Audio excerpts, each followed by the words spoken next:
Buenos días, soy Eduardo y hoy en Inversor Sin Fronteras vamos a revisar la situación del mercado que se está poniendo bastante complicada y por eso el título del vídeo va a ser una tormenta perfecta, que es donde nos pueden llevar todo el cúmulo de aspectos que rodean a los mercados en la actualidad.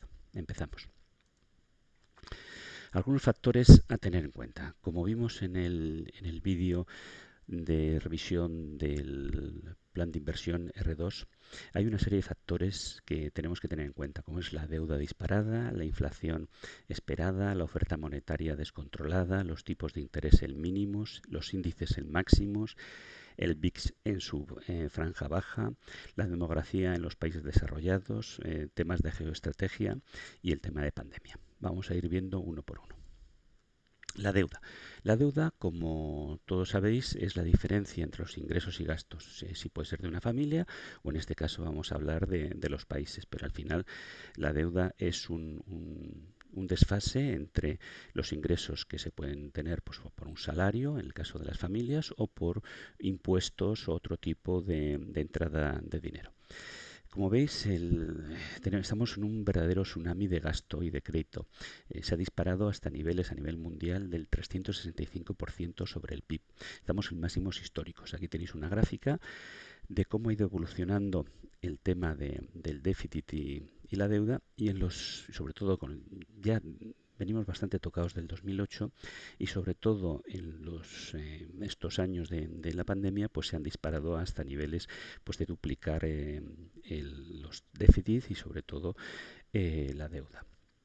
El déficit es una variable de flujo y la deuda pues es una variable stock. Quiere decir que el déficit de un año se acumula y eso es lo que puede, si hay superávit pues se reduce la deuda, pero si hay déficit se va incrementando. Además de eso tenemos que pensar que la deuda tiene sus intereses y están muy relacionados con los tipos de interés, que los veremos más adelante. Varios ejemplos. La deuda global es un 40% más alta que cuando comenzó la crisis financiera de 2008. O sea que esto no es de los dos últimos años se ha agravado, pero ya nos viene de hace, pues eso, de hace 12 años. España, Reino Unido, Japón, Francia, Italia y Estados Unidos han incrementado 40 puntos de porcentaje su deuda oficial. Recordáis que cuando entró España en la Comunidad Europea, creo que recordar que tenía un 60% de deuda y ahora supera claramente los 120, o sea, lo ha aumentado el doble. Aquí os pongo una señal de peligro, ¿no? Cuando hay más déficit, aumenta la deuda y es muy importante, por eso volveremos a hablar el tema de los tipos de interés, por eso están tan preocupados por el tema de tipos de interés. Aquí os dejo un enlace si queréis ver la deuda en tiempo real de los diferentes países y veréis pues que alcanza unos niveles pues creo que insoportables y tarde o temprano tendremos las consecuencias. Entonces, primer punto, la deuda. En el caso de España, no olvidemos que en 2011, con el gobierno Zapatero, se modificó el artículo 135, donde os hago aquí un pequeño resumen. Dice los créditos para satisfacer el pago de intereses y la deuda pública del Estado se entenderán siempre incluidos en los gastos de los presupuestos. Eso quiere decir que hay que meterlo y hay que pagarlo. Y además comunica que ni el Estado ni las comunidades autónomas podrán incurrir en déficits estructurales que no los apruebe la Comunidad Europea. Y tercer punto, que es algo que pasa mucha gente no lo sabe, pero estos créditos, su pago gozará de prioridad absoluta. Cuando dice prioridad absoluta, por delante de otros gastos del Estado. Yo siempre digo que las deudas se pagan tarde o temprano. Entonces, en ese sentido, la deuda lo pagaremos nosotros, lo pagarán nuestros hijos, lo pagarán nuestros nietos. Entonces, es una situación en la cual, veréis, tenéis que empezar a saber conjugar déficit, deuda, tipos de interés, inflación, porque al final están muy relacionados uno con otro y lo que hace uno influye en el siguiente. La inflación. Un viejo amigo que viene a verte. La inflación, llevamos años sin inflación, pero por varios motivos. Bueno, no entraremos mucho en detalle, pero también depende de cómo se mire la inflación. Hay, por ejemplo, la inflación subyacente, en la cual quitan todo el tema de energía, luz, combustibles, transporte. Entonces, bueno, pues es una especie como de hacernos un poco la trampa en solitario. Nosotros cuando gastamos no decimos tenemos un dinero solamente para comida, sino que si cogemos un autobús, si tenemos un coche con combustible, pues también nos afecta la inflación. Entonces, en la inflación, la inflación, pues deberíamos tener en cuenta todo lo que es el precio el alza de los precios, ¿no? Pero veis que la forma nos hacemos un poco, somos un poco trileros, nos engañamos a nosotros mismos, pero que sepamos que el tema de la inflación eh, va a llegar porque es lógico y veréis por los motivos, principalmente por la gran oferta monetaria que hay. Para mí la inflación es un impuesto que afecta sobre todo a los más pobres. ¿Por qué?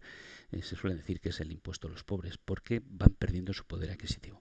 Hay otro tipo de inflación que supongamos, siempre pensamos que es porque los precios suben, pero podemos ver que si un mismo bien, si tu salario baja, realmente hay un tipo de inflación que te está afectando. Y si hacemos memoria, hace años se decía, perdonar la expresión, un puto mileurista, y ahora resulta que un mileurista pues se ha convertido casi en un capitalista, ¿no? Y dentro de poco pues se considerará como está haciendo ahora en la parte de las pensiones, hablar de pensionistas ricos y de pensionistas pobres, o de pensionistas VIP y pensionistas pobres. Pues dentro de poco pues un señor que gane, pues sea un milurista, pues estará considerado posiblemente en la franja alta salarial. Entonces también es muy importante ver cómo el salario de los individuos frente al coste de los productos, ¿vale? Entonces, los bancos centrales lo llevan en su ADN. Más inflación, mayores tipos, ¿vale? Entonces, en estos momentos estamos en tipos cero, y, y si sube la inflación, subirán los tipos, no tengáis ninguna duda. Otro problema que tenemos es la oferta monetaria. La oferta monetaria es la cantidad de dinero que circula en una economía. También aquí volvemos a lo mismo, volvemos a desgregarlo, a lo que llamamos el agregado monetario, en función de la liquidez. Y así nos hablan del M1, del M2, del M3. Pero bueno, os he sacado yo en la oferta monetaria agregada M2 para que veáis de Estados Unidos y de Europa cómo ha ido evolucionando. Pues bueno, más o menos estaba a unos niveles.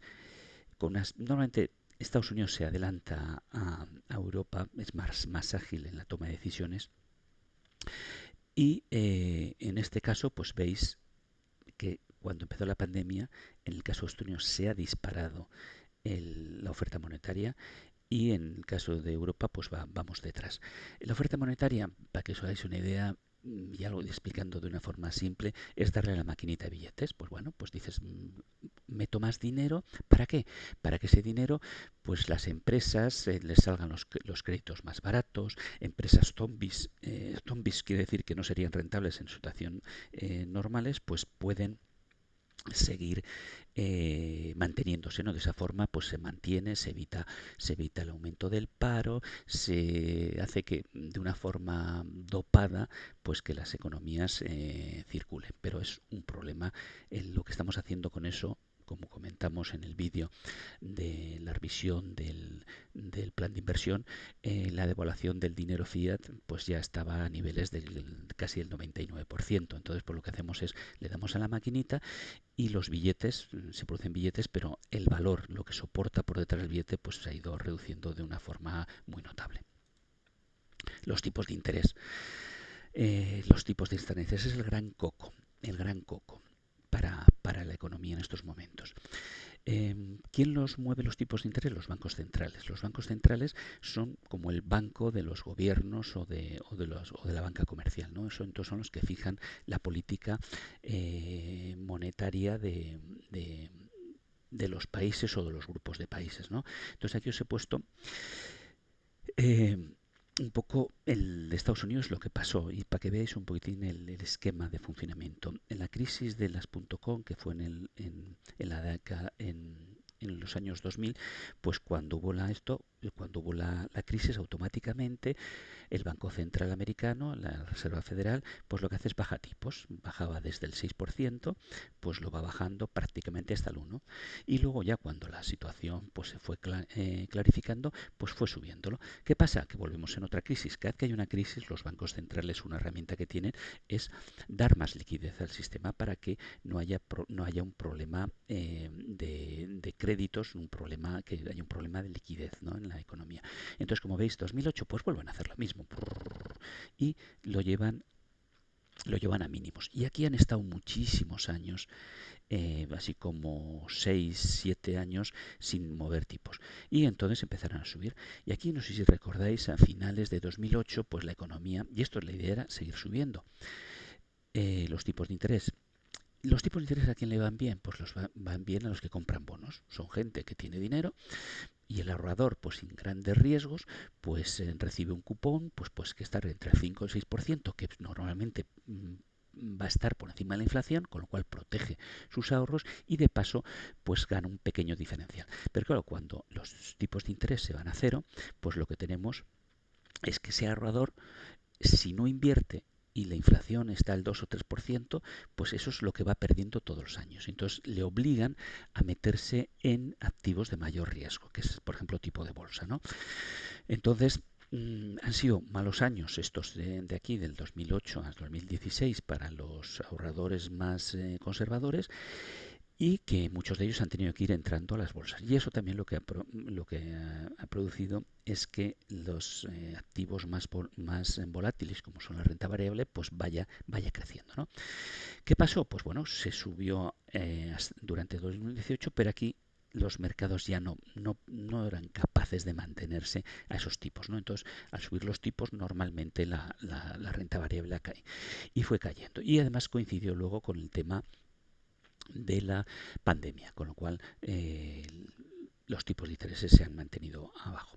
Entonces, ¿cuándo se suben los tipos de interés? Cuando se suben los tipos de interés, lo que hay es un menor crecimiento, claro, porque tú lo que estás haciendo es haciendo que los créditos sean más caros, y lo que hace es baja la inflación, baja el consumo, ¿vale? Entonces, es una situación que normalmente se suele hacer cuando la economía está bollante, pues lo que se hace es vas cerrando el grifo para que no se te suba la inflación y lo tienes ajustado. Situaciones en las cuales se baja el interés, se baja el tipo de interés, pues hay mayor crecimiento, pero aquí, amigo mío, sale el tema de la inflación. Y esto es un círculo que se repite en la economía. Y siempre, ahora, por ejemplo, nos dice, no, bajamos los tipos de interés, bajamos los tipos de interés, los mantenemos a cero para que se active la economía y creemos que no vaya a subir la inflación. Pues la inflación subirá. Siguiente. Los índices. Los índices, aquí os he puesto en la parte superior el índice del Nasdaq, que está a 14.000, y el índice del SP500. El Nasdaq es el que recoge todas las empresas tecnológicas más importantes de Estados Unidos, y el Nasdaq el SP500 coge las 500 empresas más importantes de este mercado. Como veis, aquí os he marcado, aquí veis que en el 2000 hubo la burbuja, aquí llaman burbuja de las .com, y hemos estado casi 16 años por debajo de esos niveles, ¿vale? Entonces, cuando también os digan que las bolsas siempre suben, pues veréis aquí claramente que no. El señor que compró aquí pues ha tirado 16 años sin ganar, hasta que de repente pues empieza a subir, ¿no? Y fue subiendo.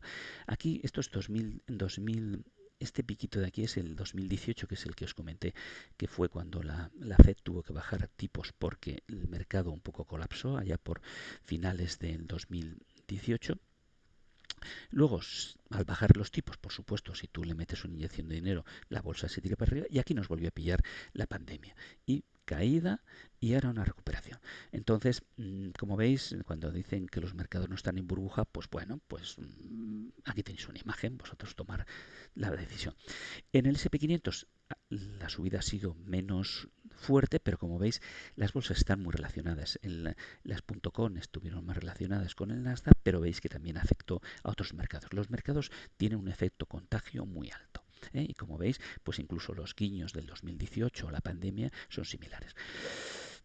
A nivel personal, ¿qué pienso? Pues yo cuando estaba aquí, antes de la pandemia, sobre 3.400, fue la última que compré opciones para proteger mi cartera, y estaba a 3.400. Estamos ahora a 4.280. Ahí lo dejo. Y aquí os he puesto un gráfico que es el gráfico del Bitcoin, ¿no? Para hacer un poco referencia a las criptomonedas. Como veis, pues bueno, pues como veis, tiene sus picos. Este tuvo su pico en el 2017, luego tuvo la caída, estuvo mucho tiempo sin crecer, y luego aquí ya se disparó, se pasó 10.000, 20.000, 30.000, 40.000, 50.000 y llegó hasta los 60.000 y luego ha caído. Entonces esto le llaman burbuja. Yo no sé lo que veréis aquí en el Nasdaq y en el S&P 500.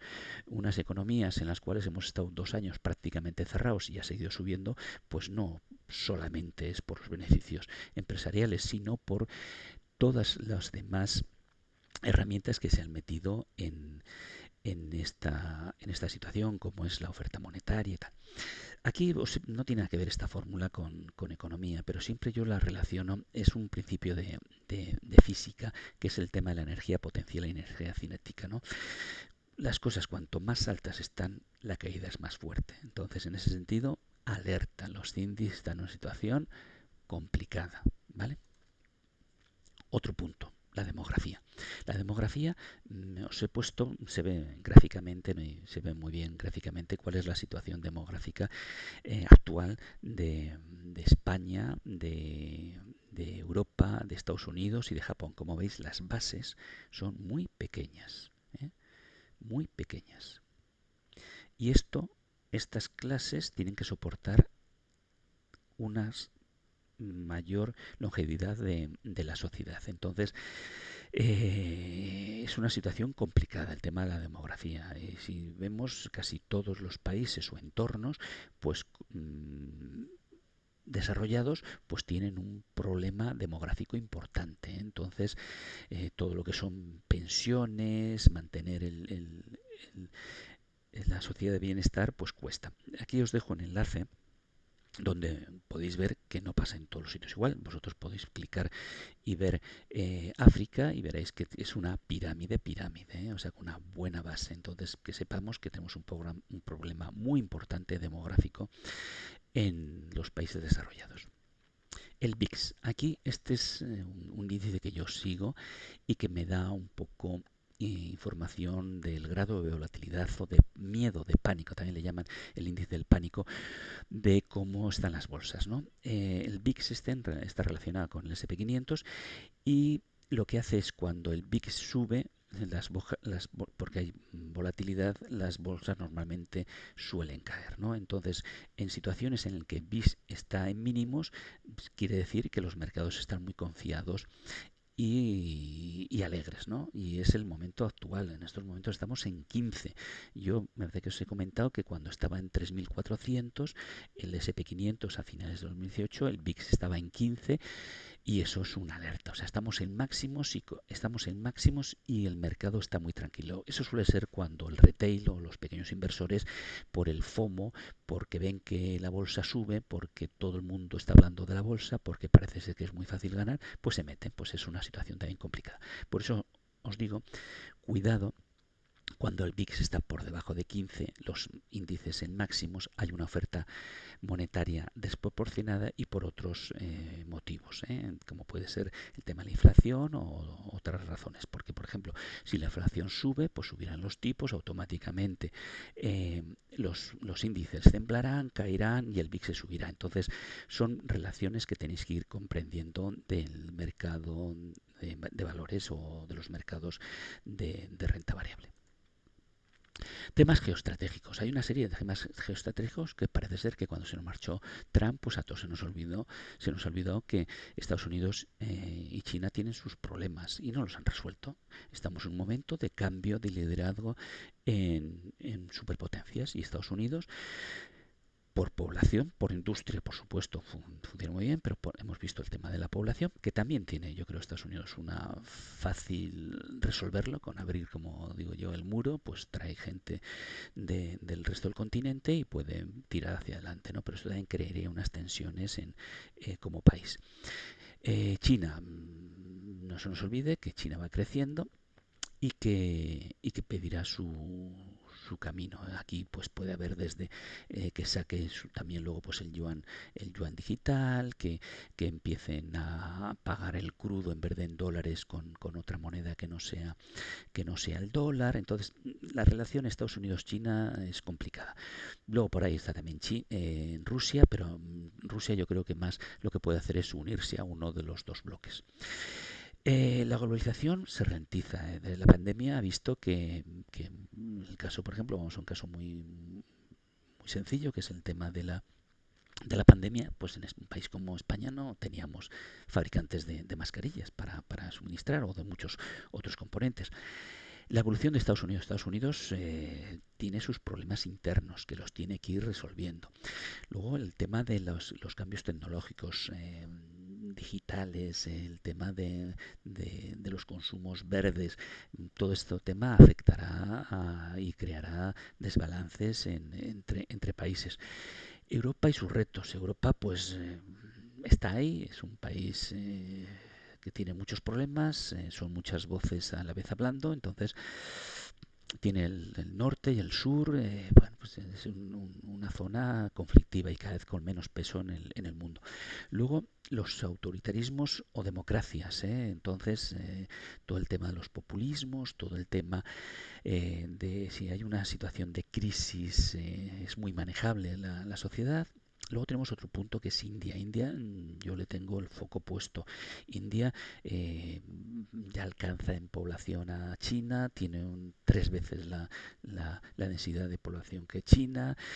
Es un país que crece, pero tampoco es un país... es un polvorín también, ¿eh? Tenemos ahí Pakistán, tenemos China, tenemos India, tenemos toda la zona asiática. Asia hay que seguirlo de cerca. América Latina, pues tenemos un creciente descontento en países, en sus democracias, situaciones económicas que se pueden complicar. África, pues tiene también un tema de crecimiento poblacional importante. Las potencias, volvemos otra vez un poco a otro tipo de colonialismo, pero están metiéndose ahí China, Estados Unidos, Francia. Es un reservorio de materias primas muy importante. Luego también tenemos el tema de los líderes alfa frente a los empáticos. Entonces nos puede salir en cualquier país o en cualquier zona geográfica pues un líder alfa o un manipulador que pueda complicar la situación geoestratégica del mundo. Entonces son temas que están ahí, no quiere decir que revienten, pero que están ahí, que los tenemos que tener en el foco. Sobre la pandemia, ¿verdaderamente la hemos superado? Tenemos que hacernos varias preguntas. ¿Cómo está el resto de los países? ¿Qué pasará en los próximos años? Yo creo que la pandemia ha hecho cosas muy buenas, como ha sido, pues, posiblemente en la medicina, pues, grandes avances en muy poco tiempo. Se ha visto grandes errores, grandes carencias. Entonces la pandemia está ahí. La última la tuvimos hace 100 años, pero luego hemos tenido pandemias por el camino que no llegaron a ser, ¿no? Entonces yo creo que el tema de la salud pues es un tema importante. Hemos visto que muchas de las libertades de la ciudadanía pues quedan restringidas y nos podemos tirar 3 meses en casa o ir con la cara tapada porque sí, ¿no? Entonces en ese sentido la pandemia va a marcar mucho los futuros años. Entonces hay que tenerla en cuenta. Entonces, visto todo esto, eh, unos veremos el vaso medio vacío, otros medio lleno. Todo es relativo y tú decides. Por todo lo visto, yo creo que hay que ser conscientes en el momento en que nos encontramos, ajustar nuestras decisiones a nuestro propio análisis. Aquí escuchemos a muchos gurús, a muchos, como solemos decir en el grupo, nube negras. Escuchemos los que dicen lo que nosotros pensamos y también escuchemos a los que no dicen lo que nosotros pensemos. Entonces, en ese sentido, al final el dinero que invertimos es el nuestro. que nos equivoquemos nosotros, pero no deleguemos las decisiones en otros. Creo que es importante ser gradual y no centrarnos solo en un escenario. Los escenarios van a ir evolucionando y en función de cómo evolucionen, pues vamos tomando medidas. Eh, Creo que una forma conservadora es ponerse en lo peor, pero disfrutemos de lo mejor. Entonces, como os decía en el vídeo de modificación en el R2 del plan de inversión, pues vayamos tomando medidas porque un patrimonio, unas inversiones no se cambian por lo que diga el telediario de las 9, sino lo que tenemos que hacer es ir ajustando de tal forma que vayamos protegiendo nuestros intereses financieros. Pues muchas gracias, espero que os haya interesado y el próximo vídeo va a ser referente al tema de cómo comprar en un escenario de pánico y crisis. Como siempre, recordaros y agradeceros que deis el like, que os suscribáis y que deis a las notificaciones. Muchas gracias.